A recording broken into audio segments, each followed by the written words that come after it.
తాకట్టులో ఉన్న బంగారాన్ని విడిపించి ఆ రోజున్న మార్కెట్ ధర కట్టి మిగిలిన డబ్బును మీకు అందిస్తుంది కొమ్మూరి గోల్డ్. నమస్తే సార్. నమస్తే సార్, చాలా మందికి ఉన్నటువంటి ఒక పెద్ద క్వశ్చన్ మార్క్ ఏంటంటే పెరుగు తినడం మంచిది అంటారు, ఇంకొంతమంది డైరీ ప్రొడక్ట్సే వాడొద్దు అంటారు. కానీ ఈ పెరుగు నైట్ టైం తినడం అనేది ఇంకో పెద్ద క్వశ్చన్ మార్క్. అసలు రాత్రి పడుకునే ముందు పెరుగు తినొచ్చా అంటే మీరు ఏమంటారు సార్? మన శాస్త్రం ఏం చెప్తుందో కూడా చెప్తాను చూడండి. ఆయుర్వేద వైద్య విధానంలో వేలాది సంవత్సరాల క్రితమే మన మహర్షులు పాలకు సంబంధించినటువంటి ప్రొడక్ట్స్ అన్నిటి గురించి చాలా చక్కగా విశ్లేషించి వివరంగా చెప్పడం జరిగింది. పాలు, పెరుగు, మజ్జిగ, వెన్న, నెయ్యి వీటి గురించి సంపూర్ణమైన విశ్లేషణ కూడా ఉంది. సరే, మీరు పెరుగు గురించి అడిగారు. పెరుగు గురించి వాళ్ళు ఏం చెప్తారంటే నా నక్తం దది పుంజీత. నక్తం అంటే రాత్రి, దది అంటే పెరుగు, పుంజీత అంటే తినడం, నా అంటే వద్దు, రాత్రి పూట పెరుగు తినరాదు. మీ ఆన్సర్ ఇక్కడే దొరుకుతుంది. ఎందుకు సార్ చెప్తానండి. మరి ప్రతిరోజు భౌతిక ప్రపంచం కదమ్మా, దానికి మన రీజన్ తెలుసుకోవాలి కదా. కాబట్టి రాత్రిపూట పెరుగు సేవించరాదు. మన దేహము విశ్రాంతి స్థితిలో రాత్రి ఉంటుంది. ఉదయం నుంచి సాయంత్రం దాకా మనం శారీరక శ్రమ ఉంటుంది, కానీ రాత్రిపూట విశ్రాంతి పరిస్థితి ఉంటుంది. అవయవాలని రెస్టింగ్ స్టేజ్లోకి వచ్చేస్తాయి. పెరుగులో మరి ఫ్యాట్ కంటెంట్ ఉంటుంది, లేదా ఆయిల్ కంటెంట్ ఉంటుంది. అదేవిధంగా జీర్ణమయ్యేటువంటి టైం కూడా ఎక్కువ తీసుకునే పరిస్థితి ఉంటుంది. కాబట్టి తర్వాత ఈ ప్రోటీన్స్ ఉంటాయి. ఇవన్నీ కూడా మనం మజ్జిగతో పోల్చుకుంటే జీర్ణం కావడం చాలా చాలా లేట్ అయిపోతుంది. ఇవన్నీ ఇంకోటి ఏంటంటే మనం ఏం చేస్తాము, పెరుగును యాజ్ యూజువల్గా వాడకుండా ఎక్కువ శాతం మందిలో ఫ్రిడ్జ్లో ఉన్నటువంటి తీసేసి వెంటనే తీసుకునేటువంటి అలవాటు చాలా మందిలో ఉంటుంది. రాత్రిపూట తీసుకోవడం ఒక తప్పు అయితే ఫ్రిడ్జ్ లోంచి డైరెక్ట్ గా తీసుకోవడం మరి తప్పు. మూడోది ఏంటంటే పెరుగుతో తీసుకునేటువంటి ఆహారం తిన్న తర్వాత ఎక్కువ శాతం మందులు ఇది కూడా జస్ట్ ఒక గంటకే పడుకుంటారు, నిద్రపోతారు. నిద్ర వస్తుంది కూడా. ట్రిప్టోఫాన్ అనేటువంటి పదార్థాలు పెరుగు వల్ల కూడా నిద్ర వచ్చేటువంటి పరిస్థితి ఏర్పడుతుంది.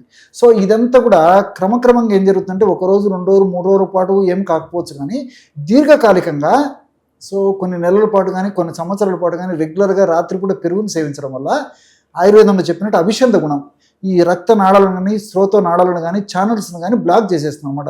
సో రక్త ప్రవాహం కానీ నరాలకు సంబంధించినటువంటి ఆ చైతన్యం కానీ తర్వాత ఈ నరాలకు సంబంధించినటువంటి సిగ్నల్స్ కానీ తీవ్ర స్థాయి తగ్గుతుంది అనమాట, స్లో అయిపోతుంది. సో దీనివల్ల వెయిట్ పుటప్ కావడము, షుగర్ రావడము, రక్తనాళాలకు సంబంధించిన సమస్యలు రావడము, అదేవిధంగా ఈ యొక్క రక్తనాళాల్లో ఈ కొవ్వు ఇలాంటి పేరుకుపోవడము, ఇలాంటివన్నీ కూడా జరుగుతుంటాయి అన్నమాట. కాబట్టి ఎటువంటి పరిస్థితుల్లో రాత్రిపూట పెరుగు సేవించడం ఏమాత్రం మంచిది కాదు. కాబట్టి ప్రాక్టికల్గా కూడా మనం గమనించేది కూడా ఏంటంటే చాలామంది సమాజంలో ఉదయం నుంచి సాయంత్రం దాకా బిజీ షెడ్యూల్స్ ఉంటాయి. సో ఏదో ఒక టైంలో తింటుంటారు, తీసుకున్నప్పుడే తృప్తికరంగా తినలేరు. సో రాత్రిపూట అయ్యేసరికి మరి ఇంటికి వెళ్తారు, కుటుంబ సభ్యుల సమక్షంలో కుటుంబ సభ్యులందరూ కలిసి కూడా పెరుగును అరగిస్తారు. ఎక్కువ కుటుంబాల్లో జరిగేదంతా ఇదే. సో ఆ విధంగా పెరుగు తీసుకోవడం వల్ల పెరుగులో ఉన్నటువంటి ఈ సుగుణాలు అయితే మంచిగా ఉన్నాయి. పెరుగులో బి కాంప్లెక్స్ ఉంది, తర్వాత కాల్షియం ఉంది, ప్రోటీన్స్ ఉన్నాయి, మన దేహానికి మంచిది. అదేవిధంగా గట్ బ్యాక్టీరియాను అభివృద్ధి చేస్తుంది. ఇవన్నీ మంచిగా ఉన్నాయి, కానీ రాత్రిపూట సేవించడం మంచిది కాదు. ఆ సేవించేదేదో ఉదయం నుంచి సాయంత్రం లోపల సేవించడం వల్ల మనకు మల్టిపుల్ బెనిఫిట్స్ ఉంటాయి. దాని యొక్క బెనిఫిట్స్ అన్ని మనం పొందడానికి అవకాశం ఉంటుంటుంది అనమాట. ఇక్కడ మరొకటి కూడా గమనించాల్సింది ఏంటంటే డే టైంలో పెరుగును సేవించాలన్నా చల్లటి పెరుగు సేవించరాదు. ఫ్రిడ్జ్ నుంచి తీసిన తర్వాత మామూలు టెంపరేచర్కి వచ్చిన తర్వాత అలాంటి పెరుగును సేవించాలి. మీరు సపరేట్గానే సేవించండి, అన్నంలో కలిపైనా సేవించండి, ఎలాగైనా పర్లేదు. ఆ పెరుగు సేవించేటువంటి విధానంలో కూడా ఏం చెప్తారంటే దాని దోషం లేకుండా ఉండాలంటే సో పెరుగుని యాజ్ యూజువల్ కాకుండా ఒరిజినల్ నెయ్యి అయినది అందులో కలపాలి. జస్ట్ 1 డ్రాప్ వేసుకున్న దాని యొక్క చెడు గుణం పోతుంది. వైద్య విధానం వచ్చి ఇవన్నీ ఎన్నో సంవత్సరాల క్రితం చెప్పడం జరిగిందండి. లేకపోతే పెసరపప్పు, నా ముద్గ సూపం, ముద్దుగా అంటే పెసరబేడలు 2 పెసరబేడలను వేసుకొని తీసుకోమని చెప్తాడు. నా చౌద్రం లేకపోతే ఈ యొక్క తేనెను కలుపుకొని చెప్తాడు. అది లేదనుకోండి జస్ట్ ఒక చిటికెడు ఉసిరిక పొడి ఏదో ఒకటి నేను చెప్పినటువంటి వాటిలో కలిపి తీసుకోవడం వల్ల ఆ పెరుగు యొక్క దోషాలు మనకు లేకుండా ఉంటాయి. సో అమృతుల్యంగా పనిచేస్తుంది. సార్, పెరుగులో మళ్ళీ మునగాకు పౌడర్ కూడా వేసుకునే వాళ్ళు చూస్తాం, ఇది అలా బెస్ట్ అంటారా సార్? వాడుకోవచ్చండి, తప్పేం లేదు. అది కూడా పెరుగులో మునగాకు పొడి వేసుకున్నా డే టైం వాడుకుంటే మంచిది, కానీ ఇలాంటి రాత్రి పూట మాత్రం నాటు వేసుకోవాలి. సార్, నైట్ టైం పెరుగుకి బదులు మజ్జిగ తాగి పడుకోవచ్చు. మజ్జిగ తాగిన వాడే మహనీయుడు అని చెప్పేసి కూడా చెప్తుంటారు కదండి. సో రాత్రిపూట పల్చటి తాజా మజ్జిగ తాగడం వల్ల రకరకాల బెనిఫిట్స్ దొరుకుతాయి. ఎలాగంటే ఈజీగా డైజెస్ట్ అయిపోతుంది రాత్రిపూట. అందుకే మన పెద్దలు కూడా చెప్తుంటారు రాత్రి ఎంత అర్లీగా భోంచే ఆహారం తీసుకుంటే ఎంత మంచిదని. కాబట్టి గూట్లో దీపం నోట్లో ముద్ద అని చెప్పేసి చెప్తుంటారు. అంటే అర్లీగా ఆహారం తీసుకోవాలి రాత్రిపూట. దానికి తోడు కూడా ఇలాంటి మజ్జిగ ఇలాంటి తీసుకోవడం వల్ల ఏం జరుగుతుందంటే తేలిగ్గా ఆహారం జీర్ణం అయిపోతుంది. ఆహారం జీర్ణం అవుతుంది, ఈవెన్ మజ్జిగ కూడా చాలా తేలిగ్గా జీర్ణం అయిపోతుంది. మజ్జిగలో కూడా అనేక రకాల పోషకాంశాలు ఉన్నాయి. ఈ కాల్షియం ఉంది, ప్రోటీన్స్ ఉన్నాయి, తర్వాత ఈ మన దేహానికి ఉపయోగపడే బ్యాక్టీరియా, గట్ బ్యాక్టీరియా దీంట్లో ఇవన్నీ కూడా మంచిగా దేహానికి ఉపయోగపడతాయి. కాబట్టి రెసిస్టెన్స్ పవర్ పెరుగుతుంది.